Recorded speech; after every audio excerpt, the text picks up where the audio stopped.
عليكم ورحمة الله وبركاته، وأسعد الله أوقاتكم بكل خير. أهلا وسهلا ومرحبا بكم في محاضرة جديدة وعنوان جديد ضمن برنامجكم The Good Pharmacist. هذه المرة ننتقل إلى موضوع لا يكاد يخلو يوم في أي صيدلية إلا وتمر عليه حالة تخص موضوع اليوم، ألا وهو كف أو أدوية الكحة. وضروري جدا عندما تكون في صيدلية أن تكون شخص متمكن ومتميز جدا في تمييز نوع الكحة المتواجدة عند الشخص الذي دخل إليك إلى داخل الصيدلية. فعلى سبيل المثال للحصر، هل الكحة مصحوبة ببلغم؟ هل الكحة ناشفة؟ هل الكحة تزيد وقت الليل، وقت النوم؟ هل الكحة لها صوت معين؟ هل الكحة مصحوبة ببلغم له لون خاص؟ وما إلى ذلك. سنتحدث بإذن الله تعالى خلال هذه المحاضرة عن كيفية التمييز بين كافة أنواع الكحة وآلية الصرف المناسبة لكل حالة من حالات الكحة. طيب، بداية بسم الله نعرف الكف. يحدث عندي داخل الجسم ريفلكس أكشن، رد فعل طبيعي. هدف هذا الفعل أو رد الفعل أن يتم من خلاله تنظيف مجرى الهواء من الميوكس المخاط أو أي أمر يكون أو أي شغلة بتكون موجودة داخل مجرى النفس، على سبيل المثال الأتربة أو الدخان وما إلى ذلك. فبيصير عندي أنا رد فعل من الجسم، الكحة بتصير عند الشخص عشان ننظف مجرى الهواء.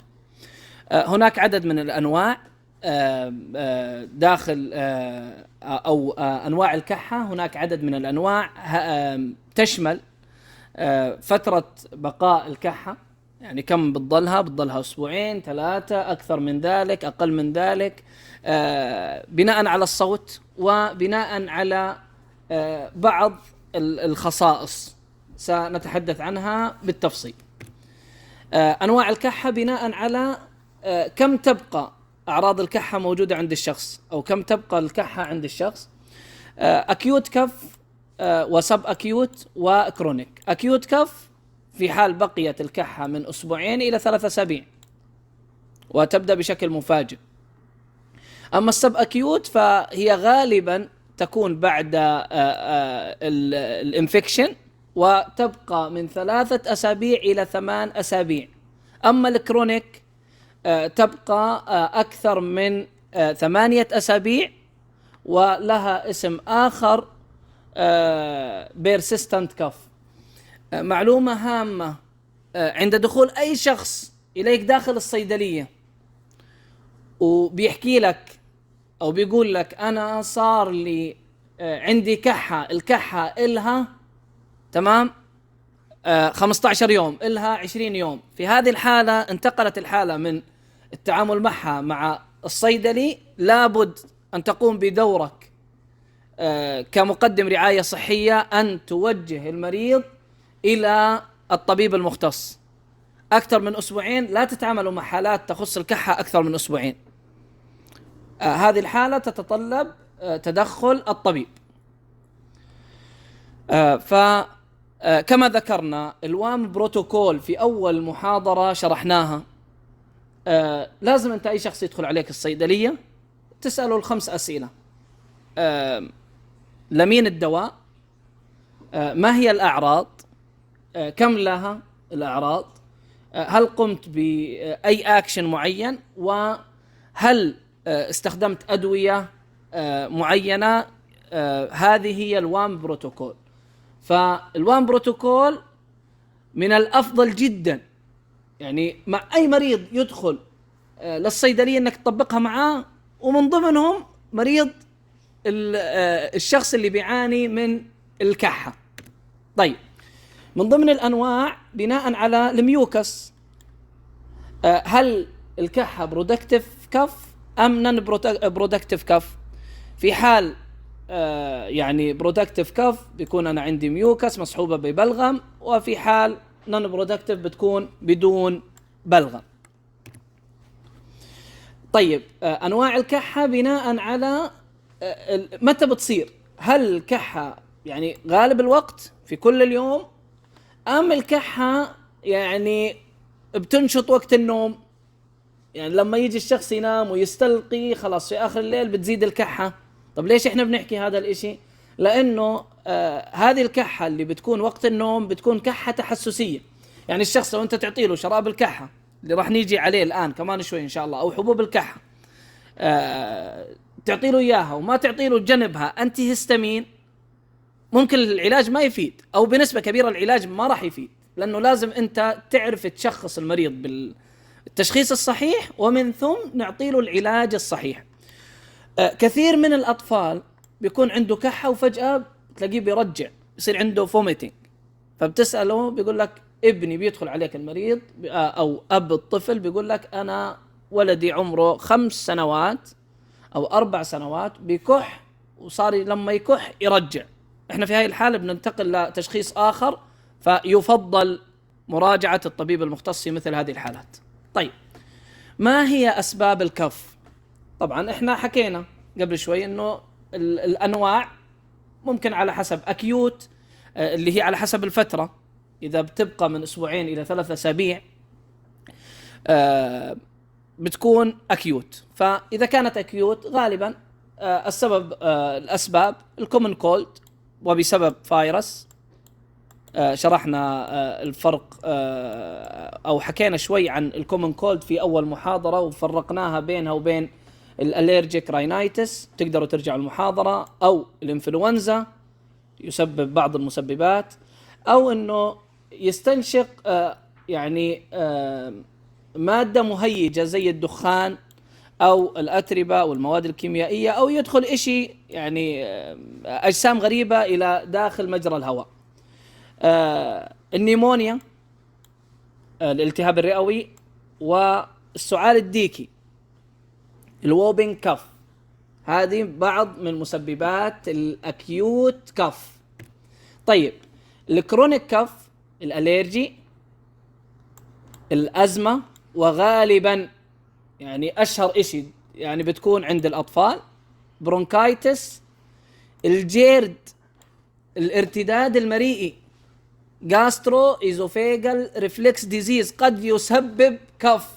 هذا الامر راح نمر عليه ان شاء الله لما نيجي نشرح موضوع ادوية الجي اي تراكت، الجاسترو انتستينال تراكت دراجز. ان شاء الله راح نحكي ايش العلاقة، انه ممكن يصير عندي شخص عنده جيرد فجأة يصير عنده كف، او ممكن يصير عنده ازمة.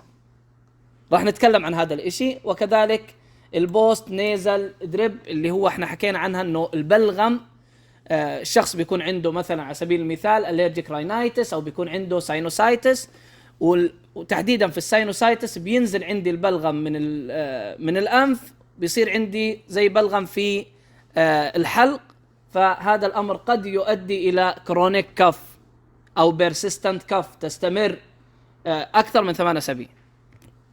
طيب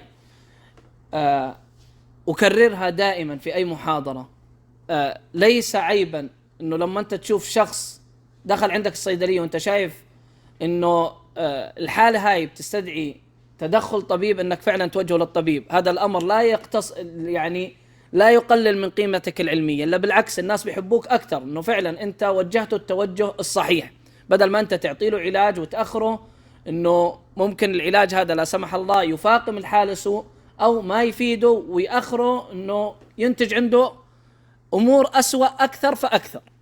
تمام؟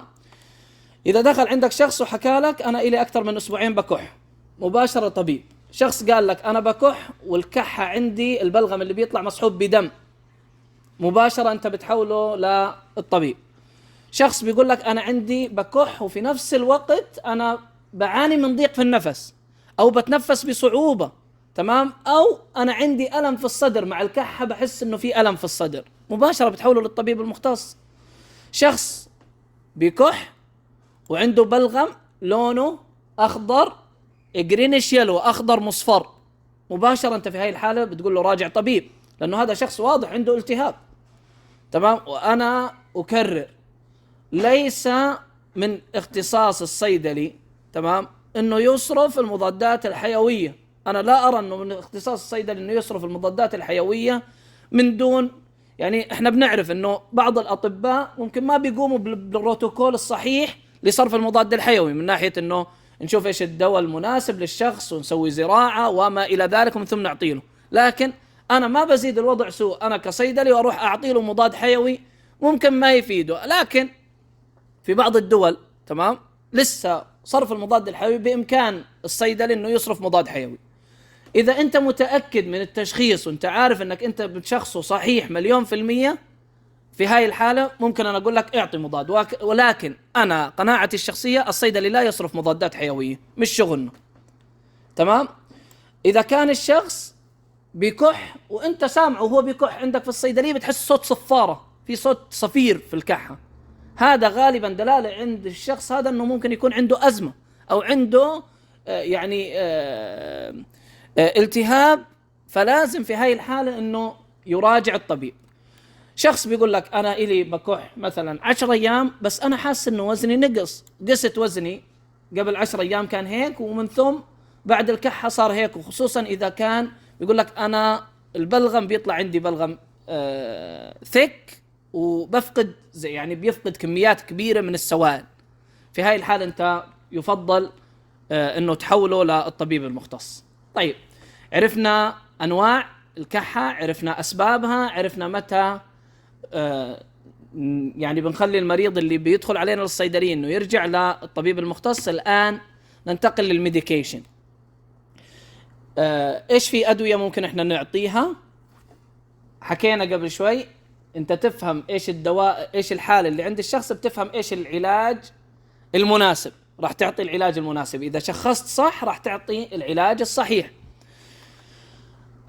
انتي توسيف او كف سبريسنت، هذا في حالة الدراي كف، ميوكولايتك، اكسبكتورنت، والهيربل. تمام. الميوكولايتك اتوقع احنا حكينا عنها ولو جزئية بسيطة في موضوع الساينوسايتس، بتقدروا برضو ترجعوا لها. ومع ذلك استجابة لرغبتكم في الفورم اللي أنا بنزله أول بأول، بنسأل أنتوا إيش عندكم ملاحظات. في كتير ناس قالوا يا ريت دكتور تركز على الكاتيجوري للبريجنانسي، تحكي لنا الجرعات وما إلى ذلك. ولذلك أنا غيرت طريقة عرض الأدوية وخليتها بهذا الشكل الذي أمامكم. بدنا نتكلم عن الأنتي توسيف. تمام. الأدوية المثبطة للسعال، وخلنا نحكي الدراي كاف. طبعا عشان تكونوا في الصورة، احنا عندنا الأوبيويد من أشهر الأنتي توسيف اللي موجودة، اللي هو مثلا على سبيل المثال كودايين. لكن الكودايين تمام الشخص بيدمن عليه وبيسبب إمساك عند الشخص، ففي من ضمن يعني الأنتي توسيف برضو الأوبيويد. بتكون عندي اللي أنا ملونها بالأحمر اللي هي الديكستروميثورفان. تمام. هاي بيكون الشخص يعني ما بيدمن عليها.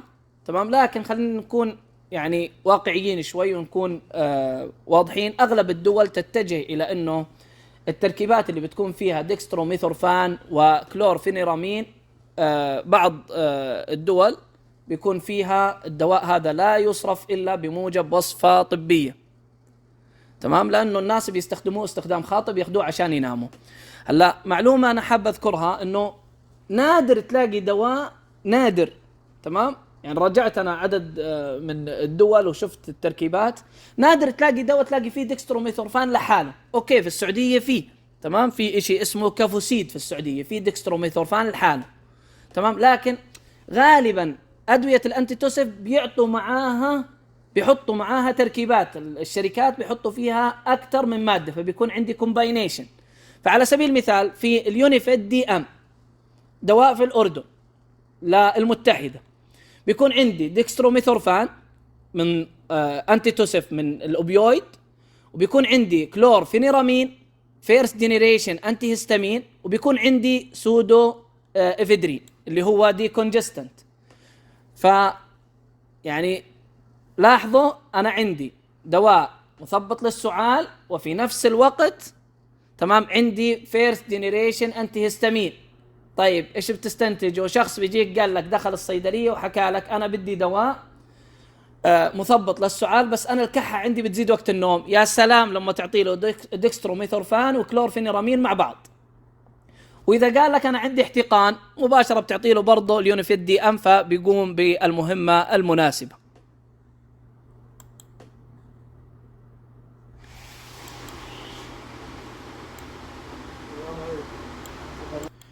والجرعه الخاصه لهذا الدواء بتتاخذ 10 ملي كل يعني 6 إلى 8 ساعات، يعني 3 أو 4 مرات في اليوم.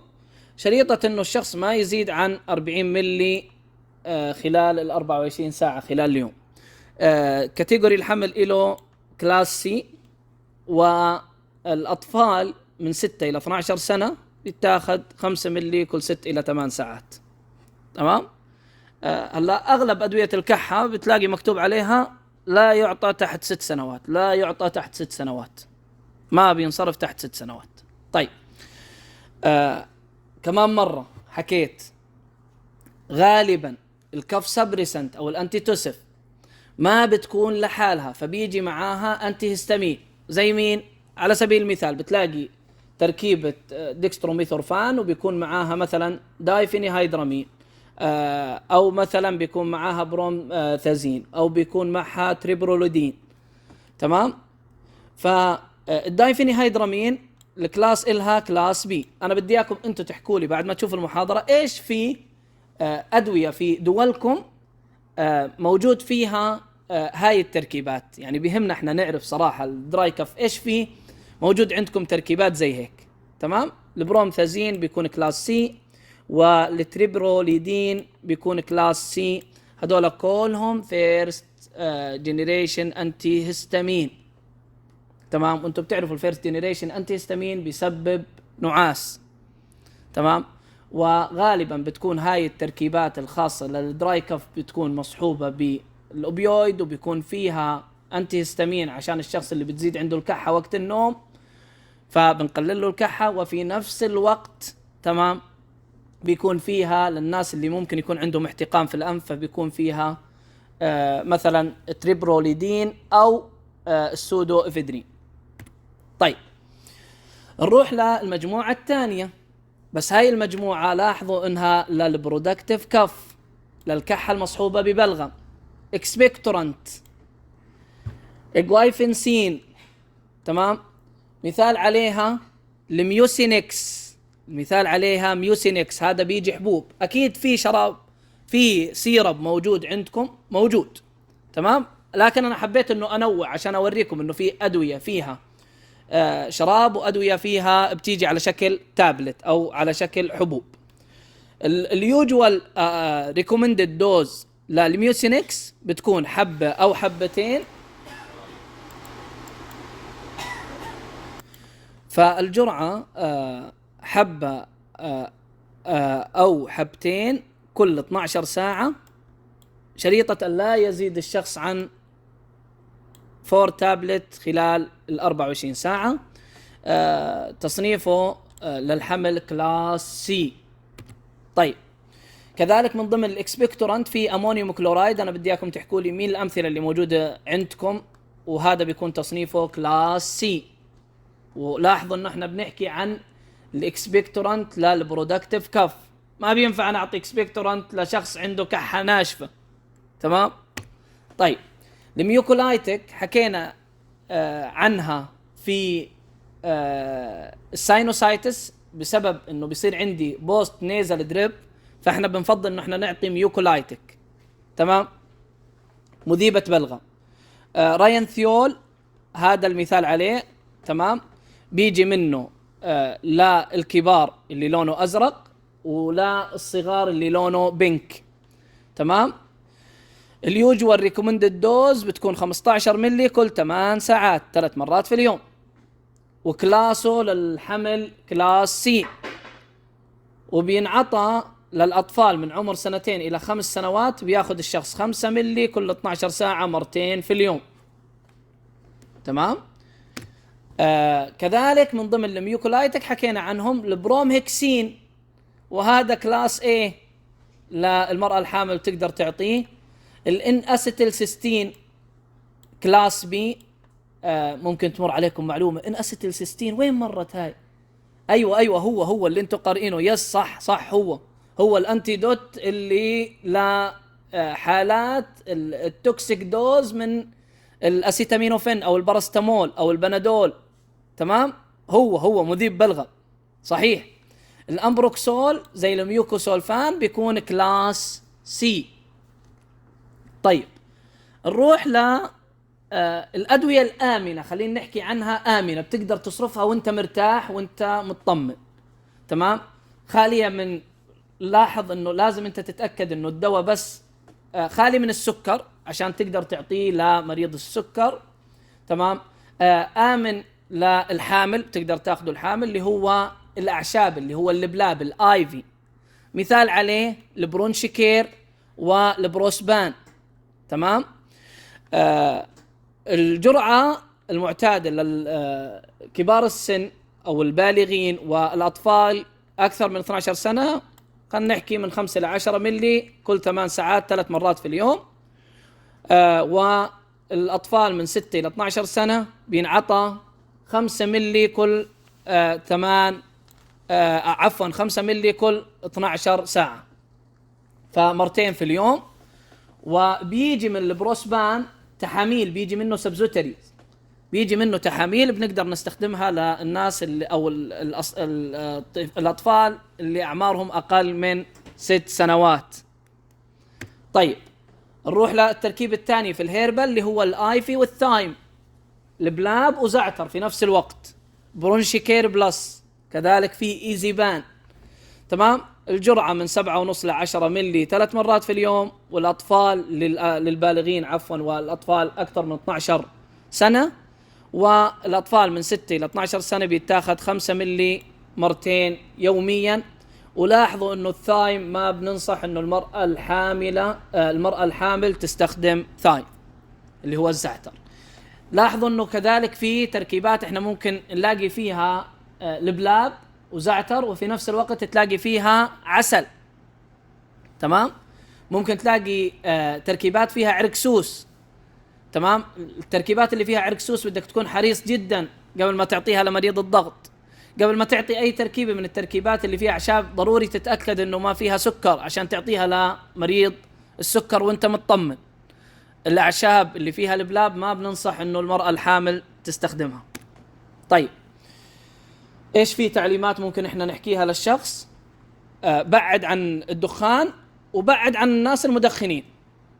تمام، شخص عنده كحة، وغالبا اصلا اغلب الناس اللي بيكون عندهم كحة تلاقيه مدخن ان لم يكن عنده امراض اخرى. اشرب سوائل، مشروبات دافئة، سواء شاي او ليمون او زنجبيل مثلا، له تأثير سفاح جدا على الناس اللي عندهم خلينا نحكي مثلا بيحس انه في كحة وبيحس انه عنده التهاب حلق. تمام، وبعد عن اي اشي بيزيد الوضع سوء. هاي ابرز النصائح اللي انت ممكن تقدمها للشخص اللي عنده كف. كيف نتكلم عن الكروس سيلينج في حالة الكف؟ شخص بيقول لك دخل عندك الصيدلية وحكى لك تمام أنا بدي على سبيل المثال أنا عندي كحة بس بحس إنه حلقي في ألم خفيف. فإيش ممكن أنت تعطيله؟ ممكن تعطيله إشي زي ستريبسلز.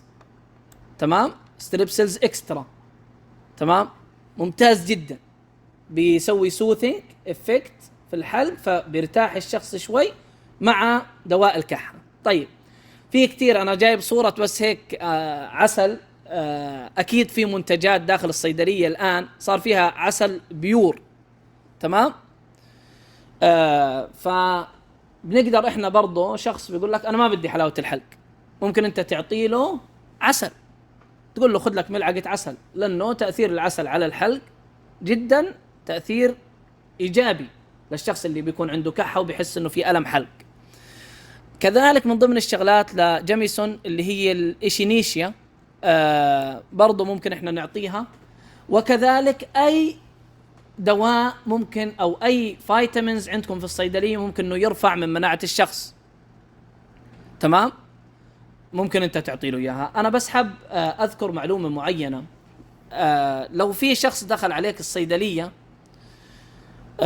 وحكى لك انا عندي كحه بلغم بس الكحه بتزيد وقت النوم، انت في هاي الحاله تعطي الشخص هذا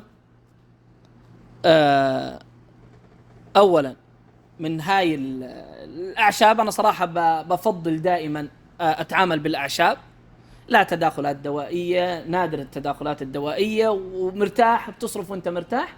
قال لك بس بتزيد وقت النوم، فانت بدك تعطي له جنب الاعشاب بدك تعطي له انتي هيستامين عشان الشخص يرتاح، تمام، ويقدر ينام والكحه ما تزيد عنده وقت النوم. فانت بتعطي له يا فيرست جينيريشن بدك تعرف انه هتسبب له نعاس، او هتعطي له سكند جينيريشن، وافضل سكند جينيريشن خصوصا اذا الشخص يقول لك انا ما بدي شيء ينيمني، فبدك تعطي له سكند جينيريشن انتي هيستامين، على سبيل المثال لوراتيدين، كلاريتين، او مثلا الارياس ديسلوراتيدين، او زيرتك ستريزين، او التلفاست فيكسوفينيدين. بدك تعطي له شيء من هذول بجوار هذا الشيء. يعني شخص دخل عندك كحه، غالبا انا اي شخص بيدخل عندي الصيدليه يقول لي انا عندي كحه ما بطلعه بمنتج واحد، فانت هيك بتسوي كروس سينج مزبوط، ويعني في نفس الوقت انت ما بتظلم الشخص اللي قدامك ولا يعني بتخون امانتك العلميه او المهنيه، انت بتعطي الشخص فعلا الشيء اللي هو بيحتاجه، كروس سينج بالشيء اللي هو بيحتاجه. فعندي التهاب حلق وعندي كحه، بقدر اعطي له حلاوه حلق، في نفس الوقت اقدر اعطي له شراب الكحه، واذا بتزيد وقت النوم اعطي له انتي هيستامين. وممكن يقول لك انا ما بدي شيء حلاوه كحه، ممكن انت تعطي له اي غسول او ماوث ووش بيحتوي على كلور هيكسيدين عشان انه يلطف له شوي المنطقه، تمام، ويحس الشخص انه ارتاح شوي في التهاب الحلق، بس انك بدك تفصل بينه وبين ادويه الكحه، تمام. الى هنا نصل الى ختام هذه المحاضره. اتمنى انها نالت على اعجابكم واستحسانكم. نلقاكم باذن الله تعالى في محاضرات قادمه من برنامجكم The Good Pharmacist، والسلام عليكم ورحمه الله تعالى وبركاته.